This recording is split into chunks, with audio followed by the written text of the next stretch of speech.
আপনকে মাখলো ছায়। মা YouTube by Bapa Remix Pandwasi।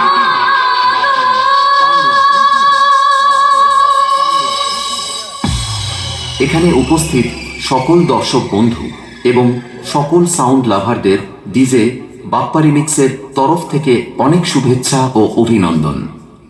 আজ আপনাদের শোনাবো একটি viral 3D quality special sound testing. প্রথমে এই সাউন্ড টেস্টিং এর সেই সুমধুর মিষ্টি ভোকাল আপনাদের শোনানো যাক।